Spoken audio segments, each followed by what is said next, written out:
ஹalleluya! நம்முடைய ஆண்டவராகிய இயேசுவின் நாமத்தில் உங்களுக்கு என்னுடைய வாழ்த்துக்கள். Good morning. எழுந்துட்டீங்களா? வாங்க தேவனுடைய வசனத்தை தியானிப்போம். ஒரு சிறிய ஜெபம். பரிசுத்தரே உமக்கு நன்றி ஆண்டவரே.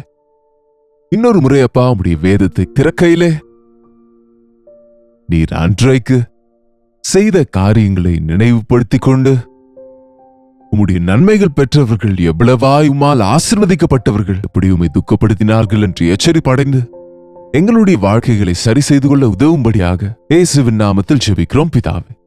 ஆமென்.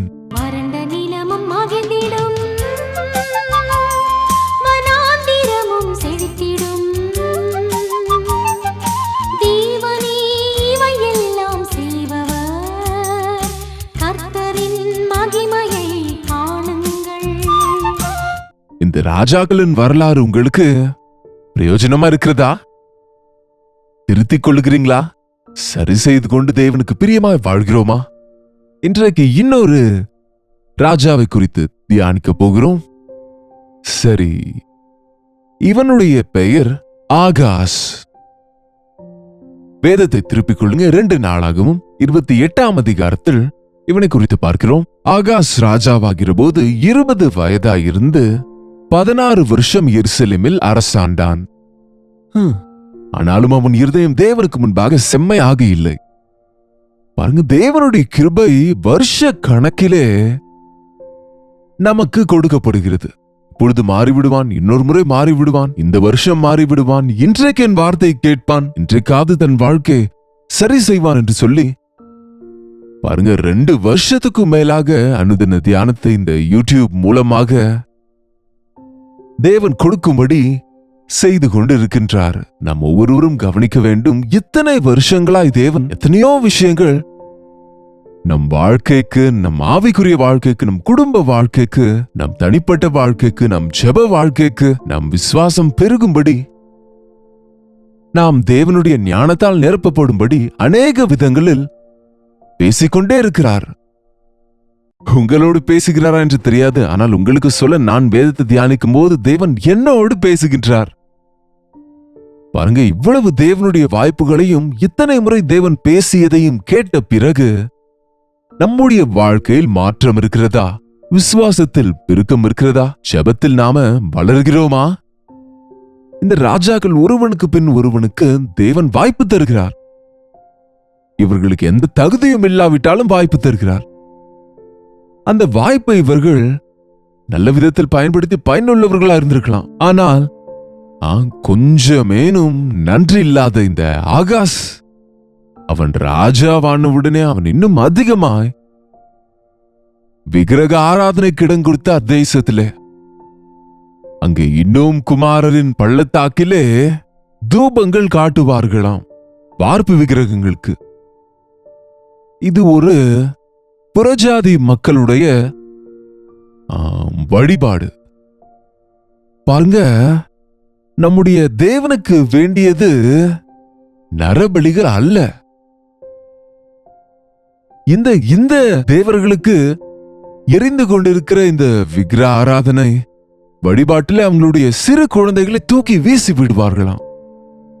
அப்படி செய்து கொண்டிருக்கிற அந்த நிலைமையை கடிந்து கொள்வதற்கு பதில் ராஜாவாகிய ஆகாசும் கூட தேவனிடத்தில் விசுவாசம் உள்ள ராஜாவாக இருந்த போதிலும், யூதாவின் ராஜாவா இருக்கிற இந்த ஆகாஸ் அவனுடைய பிள்ளைகளும் அப்படி போட்டு விட்டானாம். பாருங்க 3ஆம் வசனம். அருவருப்புகளின்படியே தன் குமாரரை அக்கினியிலே தகித்து போட்டு பச்சையான சகல மரங்களின் கீழும் பலியிட்டான். அப்பப்பா,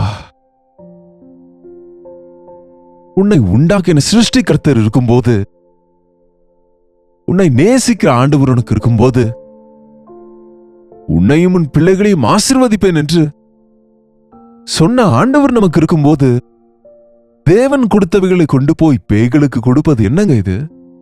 கொன்று போடுவது என்ன? இவ்வளவாக இந்த ஆகாஸ் பின்வாங்கி போய்விட்டான்.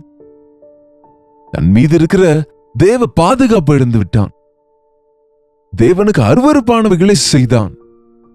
அவ்வளவுதான், தேவன் வேலியை எடுத்து போட்டு விட்டார். சீரியா ராஜா வந்து அவனை தோற்கடித்து ஒரே நாளில் 1,20,000 பேரை கொன்று போட்டு விட்டான்.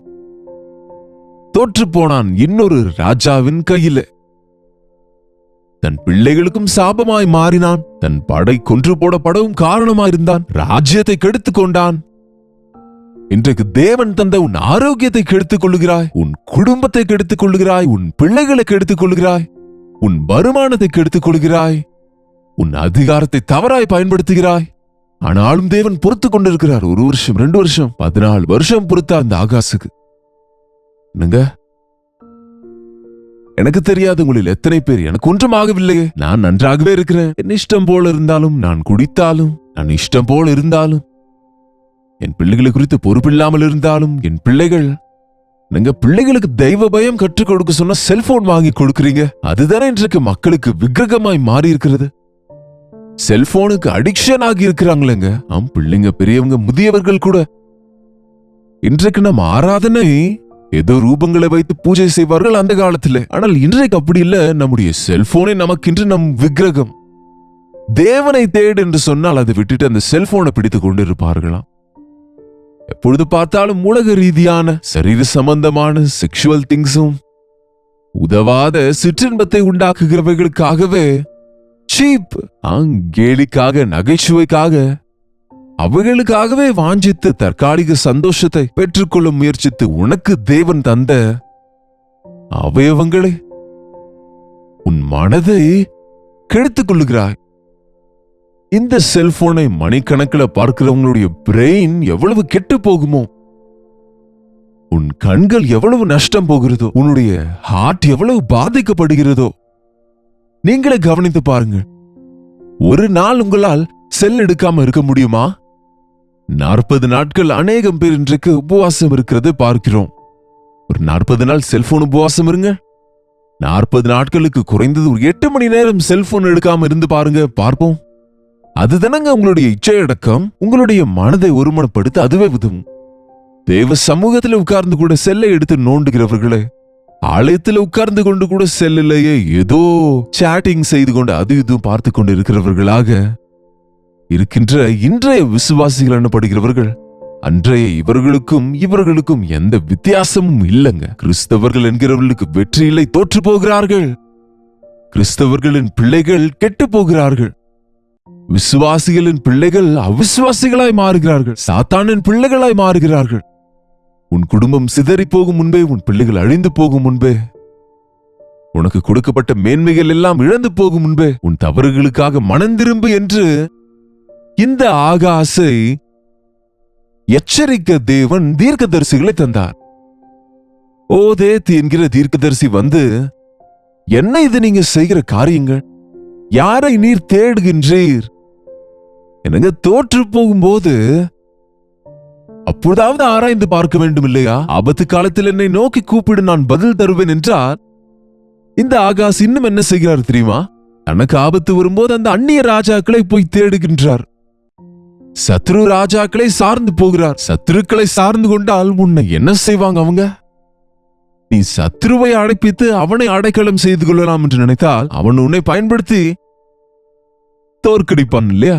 உனக்கு இருப்பதை கொள்ளையிடுவான் இல்லையா? அதுதான் நடந்தது. எவ்வளவாய் தேவன் பாருங்க, அநேக தீர்க்கதரிசிகளை தந்தாருங்க. அநேகர் வந்து எச்சரித்தாலும் ஓதேத் கண்டிப்பாய் சொன்னார், உங்க பாவங்கள் மிகவும் கொடியதா இருக்கிறது, மனம் திரும்புங்கள், நீங்கள் தேவனுடைய பார்வைக்கு பொல்லாப்பை செய்கிறீர்கள், மன்னிப்பு கேளுங்கள் என்று எவ்வளவு சொன்னாலும் கேட்காமல் இன்னும் புறஜாதிகளோடு ஐக்கியம் செய்து புறஜாதிகளுடைய உதவியை நாடுகிறான் தனக்கு கஷ்டங்கள் வரும்போது. நம் கஷ்டங்களுக்கு காரணம் நாம் தாங்க. உங்களுக்கு நன்மை உண்டாகாமல் போக காரணம் உங்கள் பாவங்களே. பரீட்சித்துக் கொண்டு மனஸ்தாபப்பட்டால் உங்களுக்கு சுகம் கிடைக்கும், நன்மை கிடைக்கும். விடுவிக்கிற ஆண்டவர் இருக்கிறார், ரட்சிக்கிற ஆண்டவர் இருக்கிறார்.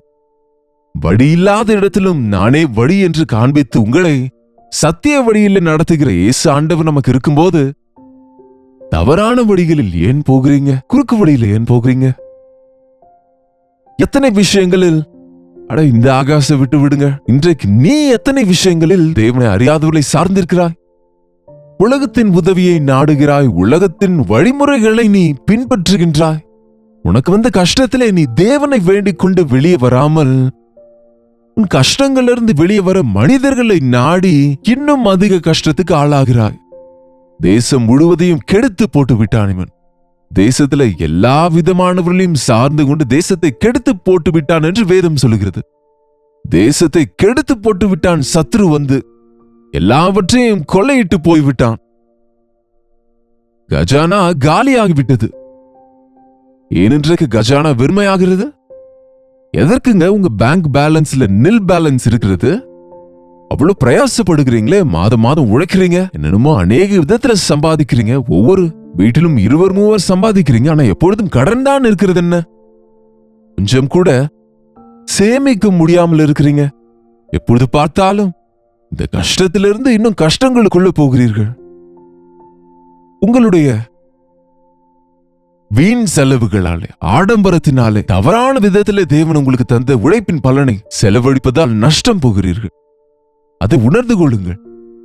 இப்பொழுதும் என்னுடைய வாழ்க்கையில நான் கற்றுக்கொள்கிறேன். ஒரு ஊழியக்காரனாய் ஊழியத்தின் விஷயத்திலும் பில்ஸ் பணம் கட்ட வேண்டி இருக்கும்போது, டிவி பில்ஸ் கட்ட வேண்டி இருக்கும்போது அதுல குறைவுபட்டால் எங்க தவறு செய்தேன் ஆண்டவரே, எங்க வீண் செலவு செய்தேன் என்று ஆண்டவருடைய பாதத்தை பிடித்துக் கொண்டு ஜெபித்து திருத்திக் கொள்வதற்கு, இன்னும் அதிகமாய் நிறுத்தாமல் ஊழியத்தை தொடர்வதற்கு தேவன் கொடுக்கிற அற்புத உதவியை பெற்றுக்கொண்டு அவரை துதிப்பதற்கு தேவன் உதவி செய்கிறார்.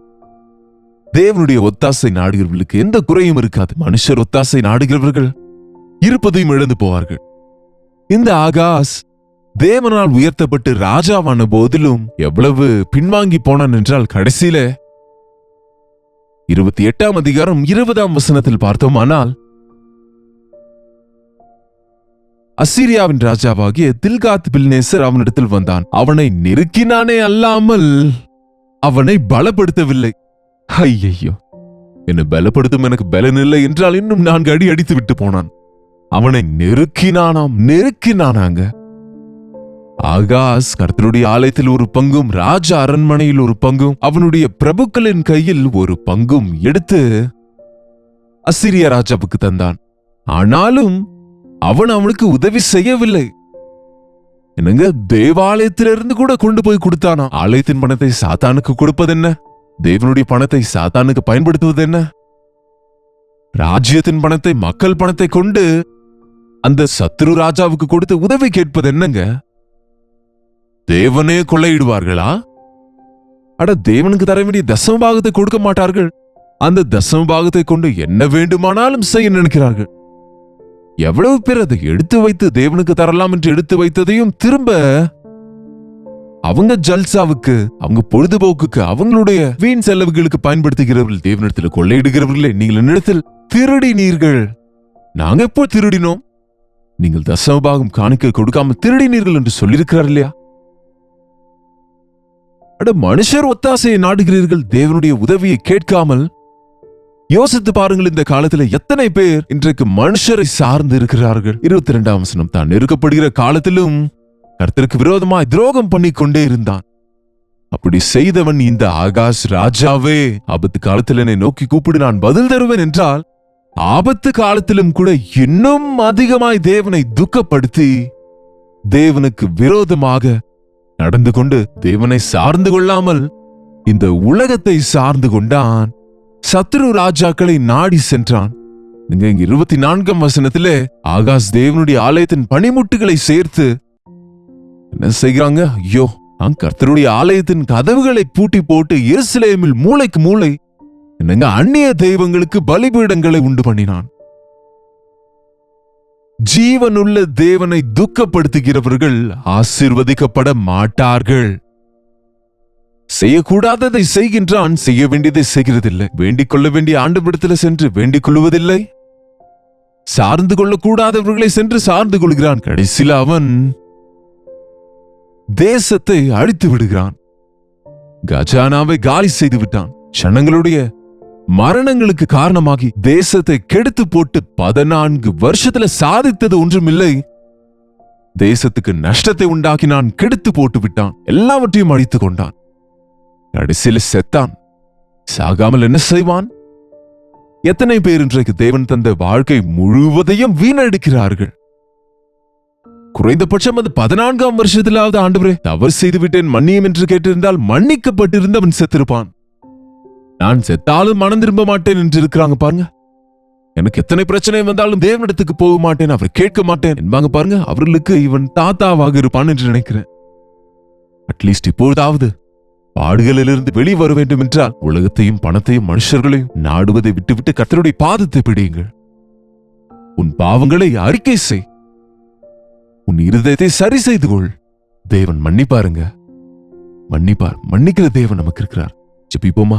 பரிசுத்தரே, அன்புள்ள தகப்பனே, எங்களில் அநேகரை நீர் ஆசீர்வதித்தீர். எத்தனையோ விதங்களில் நன்மைகள் தந்தீரப்பா. அதிகாரத்தை கொடுத்தீர், ஆரோக்கியம் தந்தீர், உத்தியோகம் கொடுத்தீர், குடும்பம் தந்தீர், பிள்ளைகளை தந்தீர் ஐயா.